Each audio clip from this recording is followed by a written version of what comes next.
Hello, नमस्कार साथियों। शुरू करते हैं उपन्यास का अगला भाग।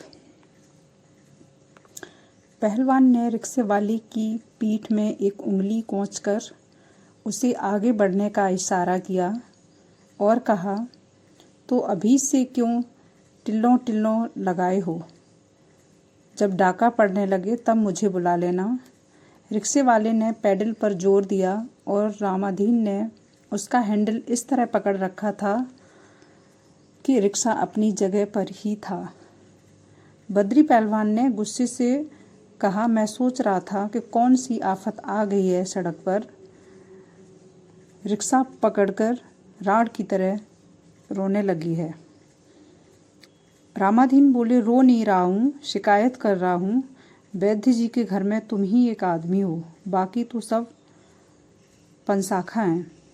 इसीलिए तुमसे कह रहा हूँ, एक चिट्ठी आई है जिसमें डकैतों ने मुझसे 5,000 रुपया मांगा है। कहा है कि अमावस की रात को दक्षिण वाले टीले पर दे जाओ। बद्री पहलवान ने अपनी जांघ पर हाथ मारकर कहा, मन हो तो दे आओ, न मन हो तो एक कौड़ी भी देने की ज़रूरत नहीं। इससे ज़्यादा क्या कहें। चलो रिक्शे वाले। घर नज़दीक है पर बाहर पिसी हुई भंग तैयार होगी। नहा धोकर कमर पर बढ़िया लंगोट कसकर ऊपर से एक कुर्ता झाड़कर बैठक में हुमसकर बैठा जाएगा। लोग पूछेंगे, पहलवान क्या कराए? वे आंखें बंद करके दूसरों के सवाल सुनेंगे, दूसरों को ही जवाब देंगे। देह की ताकत और भंग के घुमाव में सारे संसार की आवाज़ें मच्छरों की भन्नाहट सी जान पड़ेंगी। बद्री पहलवान अपनी जांघों पर जोर लगाकर रिक्शे से नीचे उतर पड़े। रामाधीन को पकड़कर रिक्शे वाले से कुछ दूर ले गए और बोले, क्यों अपनी जवान खराब करने जा रहे हो? क्या किया रूपन ने? रामाधीन ने कहा, मेरे घर यह डाके वाली चिट्ठी रूपन ने ही भिजवाई है। मेरे पास इसका सबूत है। वो भुनभुनाए, 2-4 दिन के लिए बाहर निकलना मुश्किल है। उधर मैं गया, इधर यह चौंचला खड़ा हो गया। कुछ सोचकर बोले, तुम्हारे पास सबूत है तो फिर घबराने की क्या बात? रामाधीन को अभयदान देते हुए उन्होंने जोर से कहा, तुम्हारे यहाँ डाका वाका न पड़ेगा, जाओ चैन से सो। रूपन डाका नहीं डालते, लौंडे हैं, मस्करी की होगी। रामाधीन कुछ तीखे से बोले, सो तो मैं भी जानता हूँ रूपन ने मस्खरी की है, पर यह मस्खरी भी कोई मस्खरी है? पहलवान की सहमत प्रकट की। कहा, तुम ठीक कहते हो, टुकाची ढंग की मस्खरी है। सड़क पर एक ट्रक तेजी से आ रहा था। उसकी रोशनी में आंख झिलमिलाते हुए बद्री ने रिक्शे वाले से कहा, रिक्शा किनारे करो, सड़क तुम्हारे बाप की नहीं है। रामाधीन बद्री के स्वभाव को जानते थे। इस तरह की बात सुनकर बोले, नाराज होने की बात नहीं है पहलवान, पर सोचो यह भी कोई बात हुई। वे रिक्शे की तरफ बढ़ गए थे। बैठते हुए बोले, जब डाका ही नहीं पड़ना है तो क्या बहस। चलो रिक्शे वाले। चलते चलते उन्होंने कहा, रूपन को समझा दूंगा, यह बात ठीक नहीं है। रामाधीन ने पीछे से आवाज़ ऊंची करके कहा, उसने मेरे यहाँ डाका पड़ने की चिट्ठी भेजी है। इस पर उसे सिर्फ समझाओगे? यह समझाने की नहीं, जुतियाने की बात है। रिक्शा चल दिया था। पहलवान ने बिना सिर घुमाए जवाब दिया, बहुत बुरा लगा हो तो तुम भी मेरे यहाँ वैसी ही चिट्ठी भिजवा देना। छत के ऊपर एक कमरा था जो हमेशा संयुक्त परिवार की पाठ्य पुस्तक जैसा खुला पड़ा रहता था। कोने में रखी हुई मुकद्दरों की जोड़ी इस बात का ऐलान करती थी कि सरकारी तौर पर यह कमरा बद्री पहलवान का है। वैसे परिवार के दूसरे प्राणी भी कमरे में अपने अपने ढंग से प्रयोग करते थे। घर की महिलाएं कांच और मिट्टी के बर्तनों में ढेरों अचार भरकर छत पर धूप में रखती थीं और शाम होते होते कमरे में जमा कर देती थीं। यही हाल छत पर सूखने वाले कपड़ों का भी था। कमरे के आर पार एक रस्सी लटकती थी जिस पर शाम के वक्त लंगोट और चोलियां, अंगोछे और पेटीकोट साथ साथ झूलते नजर आते थे। वैद्य जी के दवा खाने की अनावश्यक शीशियां भी कमरे की एक अलमारी में जमा थीं। प्रायः सभी शीशियां खाली थीं। उन पर चिपके हुए सचित्र विज्ञापन, इस्तेमाल के पहले शीर्षक पर एक अर्धमानव की तस्वीर से और इस्तेमाल के बाद शीर्षक के अंतर्गत एक ऐसे आदमी की तस्वीर से जिसकी मूछें ऐंठी हुई हैं, लंगोट कसा हुआ है और परिणामतः स्वास्थ्य बहुत अच्छा है, पता चलता था कि ये वही शीशियां हैं जो हजारों इंसानों को शेर के मानिंद बना देती हैं।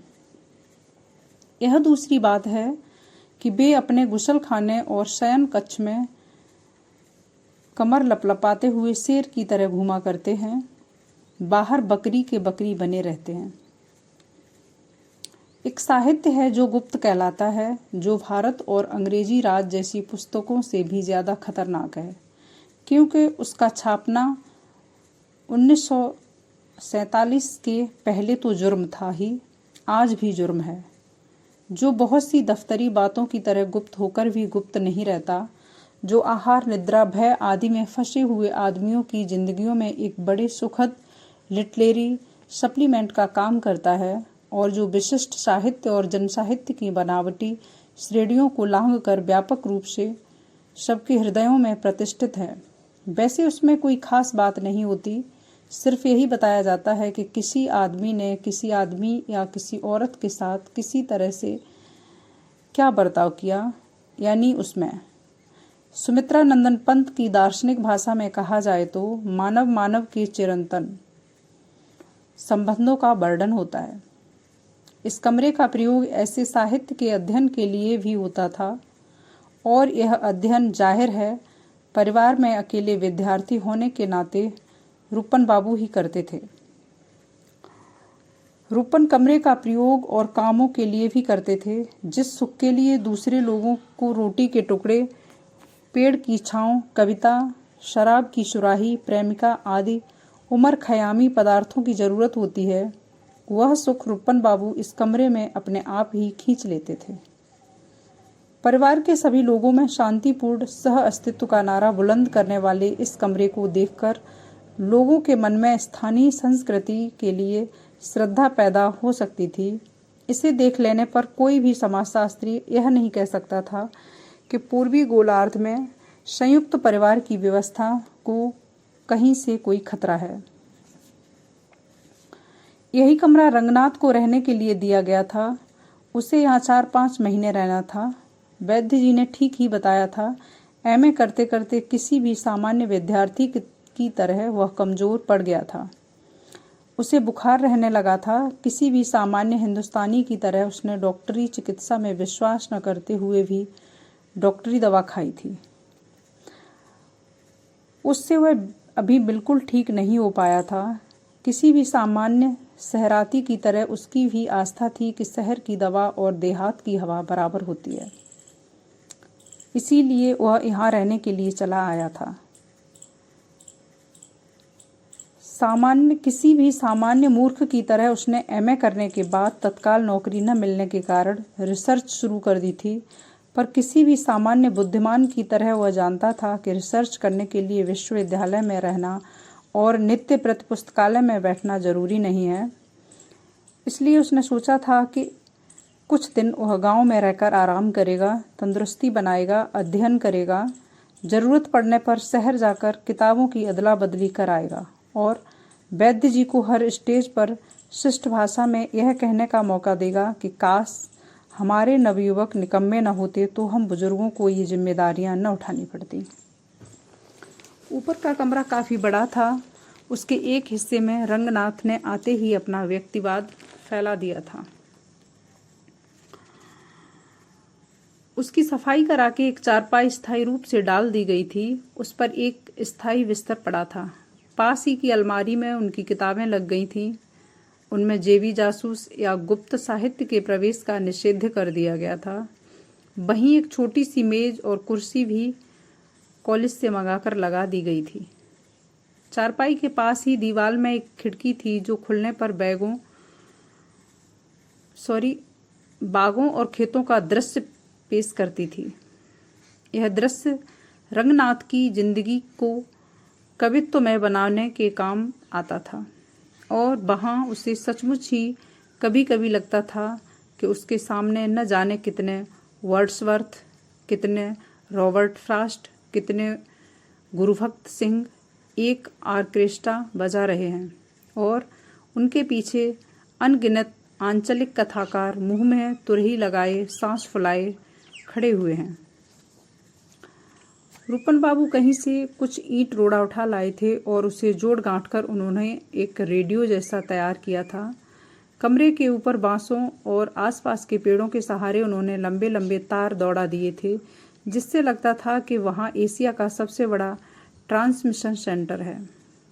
पर अंदर का रेडियो एक हेडफोन के सहारे ही सुना जा सकता था, जिसे कान पर चिपकाकर रंगनाथ कभी कभी स्थानीय खबरें और वैष्णव संतों के शोकपूर्ण भजन सुन लेता था और इत्मीनान कर लेता था कि ऑल इंडिया रेडियो अभी भी वैसा ही है जैसा पिछले दिनों में था और 1000 गालियां खाकर भी वह बेहया अपने पुराने ढर्रे से टस से मस नहीं हुआ है।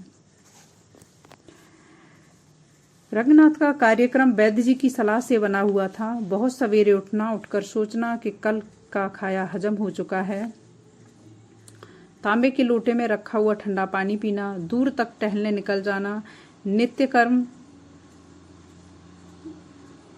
टहलते हुए लौटना, हाथ मुंह धोना, लकड़ी चबाना और उसी क्रम में लगे हाथ दांत साफ करना, व्यायाम करना, दूध पीना, अध्ययन करना, दोपहर को भोजन करना, विश्राम, अध्ययन, सायंकाल टहलने जाना, लौटकर फिर साधारण व्यायाम, बादाम मनक्के आदि के द्रव्य का प्रयोग, अध्ययन, भोजन, अध्ययन, शयन। रंगनाथ ने इस पूरे कार्यक्रम को ईमानदारी से अपना लिया था। इसमें सिर्फ इतना संशोधन हुआ कि अध्ययन की जगह वैद्य जी की बैठक में गजहों की सोहबत ने ले ली थी।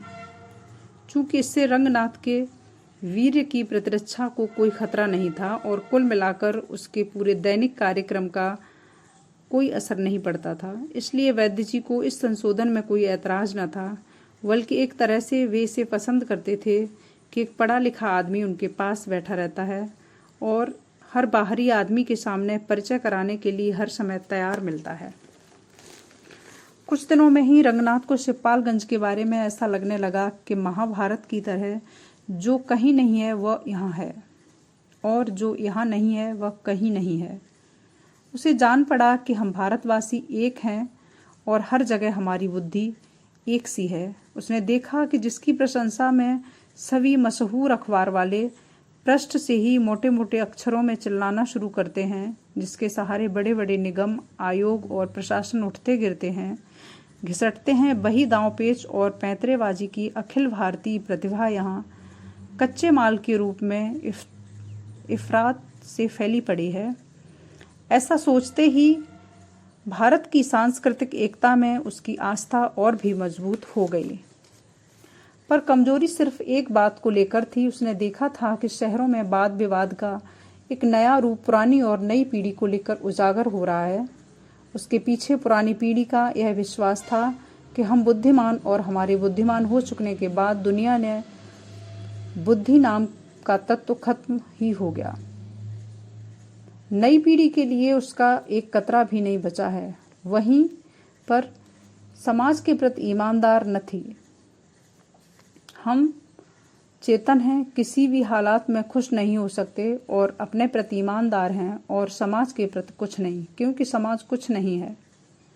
यह वाद विवाद खास तौर से साहित्य और कला के क्षेत्र में ही चल रहा था, क्योंकि औरों के मुकाबले वाद विवाद के लिए साहित्य और कला के क्षेत्र ही ज्यादा से ज्यादा फैलावदार और कम से कम हानिकारक हैं।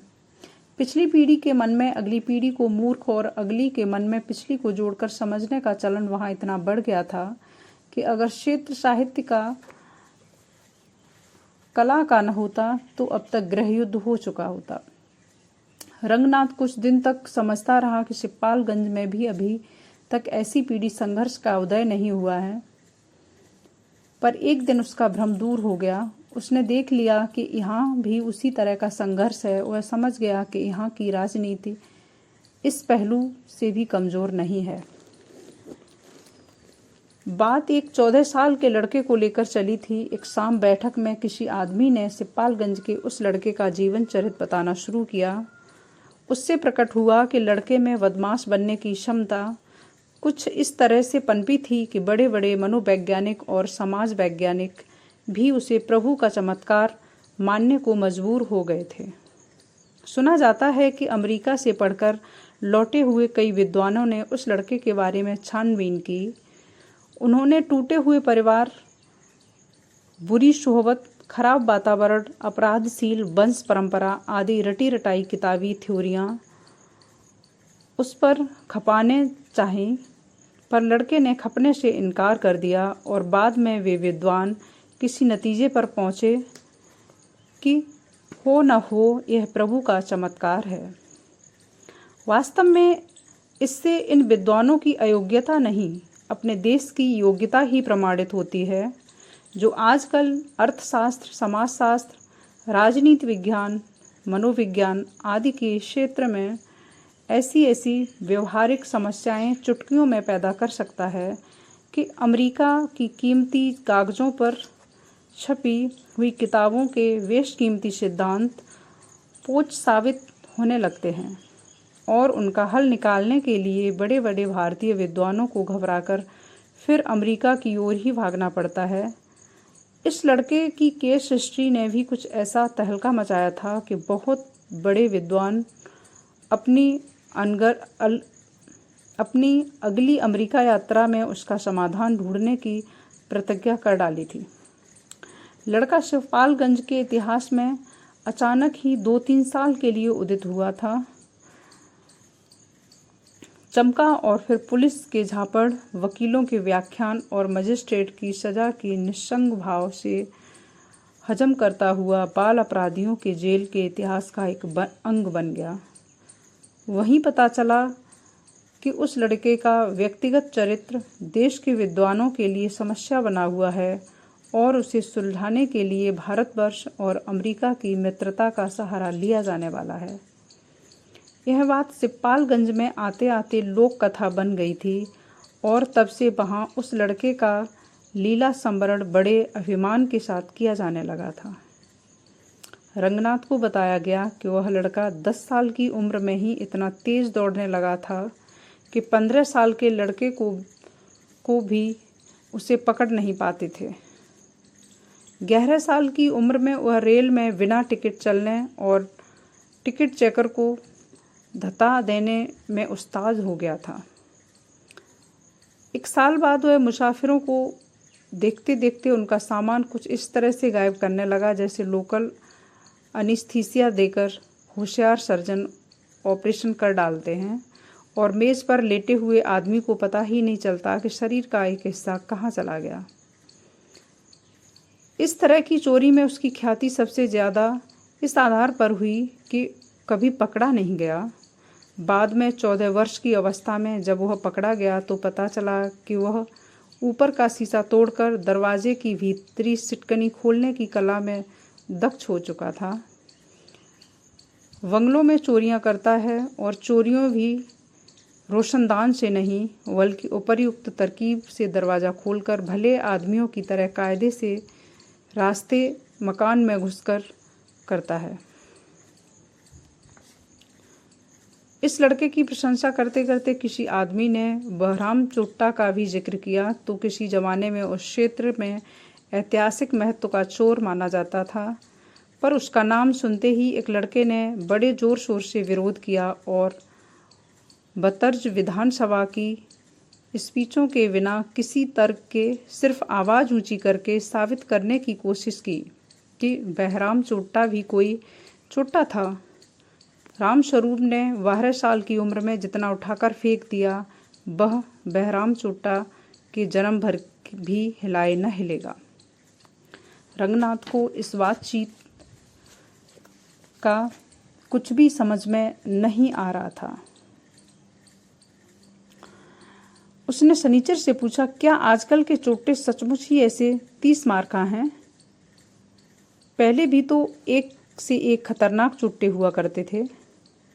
शनिचर उस उम्र का था जिसे नई पीढ़ी वाले पुरानों के साथ और पुरानी पीढ़ी वाले नई के साथ लगाते हैं, और आयु को लेकर पीढ़ियों में वैज्ञानिक विभाजन न होने के कारण जिसे दोनों वर्ग अपने से अलग समझते हैं, इसी कारण उसके ऊपर किसी भी पीढ़ी का समर्थन करने की मजबूरी न थी।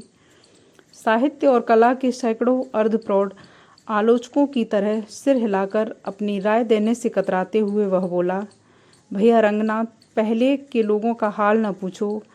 यहीं ठाकुर दूरबीन सिंह थे, मैंने उनके दिन भी देखे हैं, पर आजकल के लौंडों के भी हाल न पूछो। आज से लगभग 30 साल पहले, जब आज की पीढ़ी पैदा नहीं हुई थी, तो यशस्वी रहो हे प्रभु हे मुरारे, चिरंजीव रानी व राजा हमारे। या खुदाया जॉर्ज पंचम की हिफाजत कर का कोरस गाने के लिए हुई थी। शिवपालगंज के सबसे प्रमुख गजहा का नाम ठाकुर दूरबीन सिंह था। उनके माँ बाप ने उनके नाम के साथ दूरबीन लगाकर शायद चाहा था कि उनका लड़का हर काम वैज्ञानिक ढंग से करे। बड़े होकर उन्होंने ऐसा ही किया भी। जिस चीज़ में उन्होंने दिलचस्पी दिखाई उसे बुनियाद से पकड़ा। उन्हें अंग्रेजी कानून कभी अच्छा नहीं लगा, इसलिए जब महात्मा गांधी सिर्फ नमक कानून तोड़ने के लिए दंडी यात्रा की तैयारी कर रहे थे, उन दिनों दूरबीन सिंह ने इंडिया पेनल कोड की सभी दफाओं को एक एक करके तोड़ने का बुनियादी काम शुरू कर दिया था। स्वभाव से वे बड़े परोपकारी थे। परोपकार एक व्यक्तिवादी धर्म है और उसके बारे में हर व्यक्ति की अपनी अपनी धारणा होती है। कोई चींटियों को आटा खिलाता है, कोई अविवाहित प्रौढ़ाओं का मानसिक स्वास्थ्य ठीक करने के लिए अपने मत्थे पर प्रेम करने के लिए हमेशा तैयार की तख्ती लगाकर घूमता है, कोई किसी को सीधे रिश्वत न लेनी पड़े इसलिए रिश्वत देने वालों से खुद संपर्क स्थापित करके दोनों पक्षों के बीच दिन रात दौड़ता रहता है। ये सब परोपकार संबंधी व्यक्तिगत धारणाएं हैं, और दूरबीन सिंह की भी परोपकार के विषय में अपनी धारणा थी। वे कमज़ोर आदमियों की रक्षा करने के लिए हमेशा व्याकुल रहते थे, इसीलिए लड़ाई भिड़ाई के हर मौके पर वे बिना बुलाए पहुंच जाते थे और कमज़ोर की तरफ से लाठी चला दिया करते थे। उन शांतिपूर्ण दिनों में ये सब बातें बंधी दर से चलती थीं, और सारे इलाके में मशहूर था कि शहर में जैसे बाबू जयराम प्रकाश वकील मारपीट के मुकदमे में खड़े होने के लिए 50 रुपया हर पेशी पर लेते हैं, उसी तरह दूरबीन सिंह भी मुकदमों के पहले वाली मारपीट के लिए 50 रुपया लेते हैं।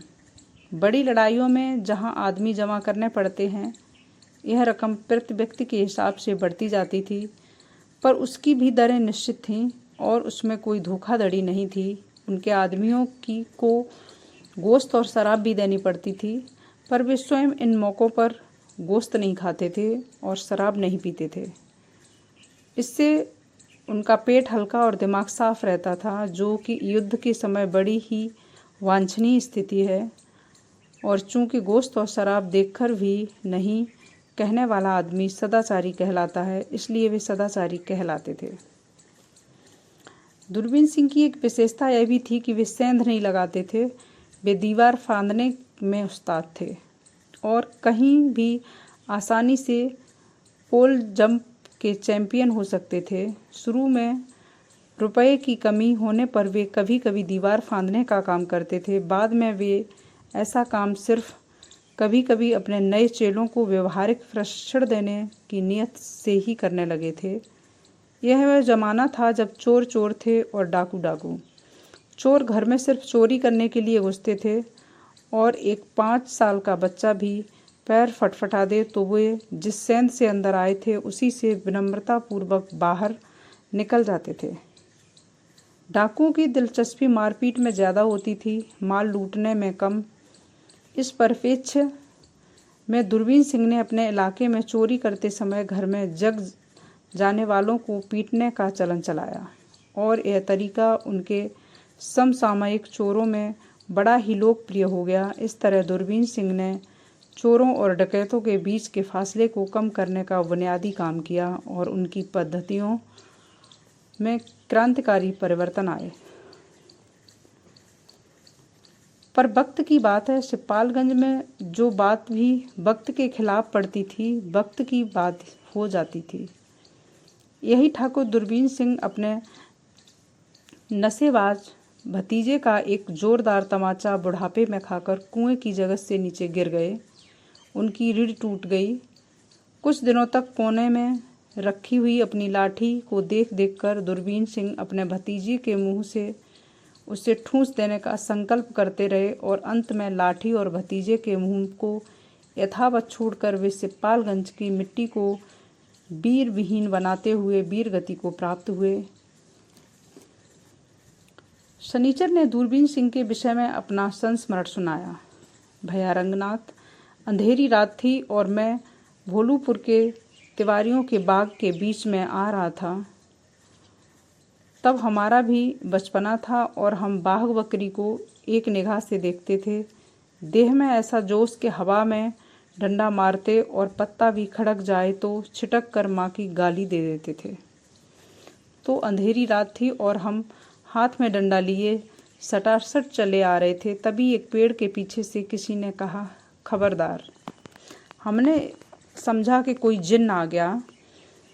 उनके सामने तो लाठी डंडा सभी बेकार हैं। मैंने लाल लंगोटे वाले का ध्यान किया, पर भैया लाल लंगोटे वाले तो तभी काम देगा जब भूत प्रेत जिन्न और मुचेहटा हो। यहाँ पेड़ के पीछे से एक काला कलूटा गठी देका जवान निकलकर मेरे सामने आया और बोला, जो कुछ हो चुपचाप रख दो, धोती कुर्ता भी उतार दो। मैंने मारने को डंडा ताना तो क्या देखा कि चारों तरफ से 5-6 आदमी घेरा डाले हुए हैं, सब बड़ी बड़ी लाठियां और भाले लिए हुए। हमने भी कहा कि चलो शनिचर, तुम्हारी भी जोड़ बाकी आज से फिस। डंडा मेरा तना का तना रह गया, चलाने की हिम्मत न पड़ी। एक बोला, तान के रह क्यों गया, चलाता क्यों नहीं, असल बाप की औलाद है तो चला दे डंडा। बड़ा गुस्सा लगा, पर भैया मैं जब गुस्से में बोला तो रोना आ गया। मैंने कहा, जान न लो माल ले लो। दूसरे ने कहा, साले की अधेला भर की जान, उसके लिए सियार जैसा फेंफे कर रहा है, इतना माल छोड़ दे रहा है, अच्छी बात है, धर दे सब माल। बस भैया एक झोला था, उसमें सत्तू था, एक बढ़िया मुरादाबादी लोटा था, मामा के घर से मिला था, फर्स्ट क्लास सूत की डोरी। लोटा क्या था, बिल्कुल बाल्टी था। कुएं से 2 सेर पानी खींचता था। पूड़ियाँ थीं असली घी की। तब है बनस्पति साला कहाँ चला गया था। सब उन्होंने गिनकर धरा लिया और फिर धोती उतरवाई। टेंट में 1 रुपया था, उसे भी छीन लिया। कुर्ता और लंगोटा पहने हुए जब मैं खड़ा हो गया तो एक ने कहा, अब मुंह को ताला लगाए चुपचाप अपने घर चले जाओ, चूं भर किया तो इसी बाग में खोद कर गाड़ दूंगा। मैं चलने को हुआ तो एक ने पूछा, कहाँ रहता है। मैंने कहा, गजहा हूँ। फिर न पूछो भैया, सब लुटेरे खड़े खड़े मुंह ताकने लगे। किसी एक ने मुझसे सिपालगंज के मुखिया का नाम पूछा, दूसरे ने लंबरदार का, तीसरे ने कहा, दूरबीन सिंह को जानते हो। मैंने कहा, दूरबीन सिंह की तरफ से लाठी भी चलाने जा चुका हूँ, जब रंगपुर में जमावड़ा हुआ था। सुलह न होती तो हजारों लोग वहीं खेत हो जाते। दूरबीन सिंह को गांव के रिश्ते काका कहता हूँ। बस राम राम सीताराम जैसे काले आदमियों में कोई गोरा फौजी पहुंच गया हो। भगदड़ मच गई। कोई मेरी धोती वापस ला रहा है, कोई कुर्ता। एक ने जूता दिया, एक ने मेरे हाथ में झोला पकड़ाया, एक मेरे सामने हाथ जोड़कर खड़ा हो गया और बोला, तुम्हारी 2 पूड़ियाँ खाली हैं, इनके दाम ले लो, पर दूरबीन से न बताना कि हमने तुम्हें घेरा था। चाहे कुछ पैसा ले लो और कहो तो पेट फाड़कर पूरी निकाल दूं। हमें क्या पता कि भैया तुम गजहा हो। फिर तो सब हमें गांव के पास के ताल तक पहुंचाने आए। बहुत रिझाते रहे। मैंने भी समझाकर उनके आंसू पोंछ दिए। कहा कि जब तुम घर के आदमी निकले तो फिर पूरी खाने का क्या अफसोस, लो एक और खा लो। वह आदमी भागा। कहा, दादा हमने भर पाया, हमें क्या पता था कि तुम गजहा हो। बस दादा दूरबीन से न कहना। हमने कहा घर चलो, पानी पत्ता करके जाना, भूखे हो तो भोजन भाव कर लेना। पर उन्होंने कहा दादा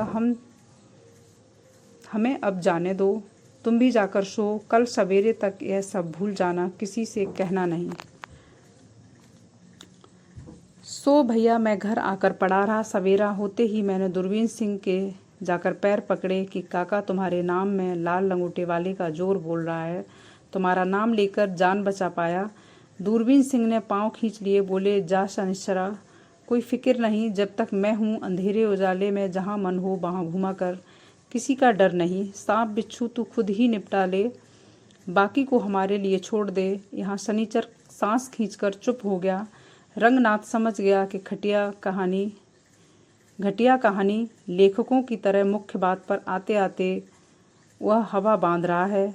उसने पूछा, फिर तो जब तक दूरबीन सिंह थे गधा लोगों के ठाट कटते रहे होंगे। तब रूपन बाबू बोले, उन्होंने रंगनाथ की जानकारी में पहली बार एक साहित्यिक बात कही। सांस भरकर कहा कि पुरुष बली नहीं होत है, कि समय होत बलवान, कि भिल्लन टूटी गोपिका, कि वही अर्जुन वही बाण। रंगनाथ ने पूछा, क्या हो गया रूपन बाबू, क्या सिपालगंज से कोई तुम्हारी गोपिकाएं लूट ले गया? आज के लिए इतना ही, थैंक यू। उपन्यास बहुत ही आनंददायक है, समझने लायक है। कहानी जितनी आगे जाएगी उतना ही आनंद आएगा, तो लगातार सुनते रहिए। Thank you.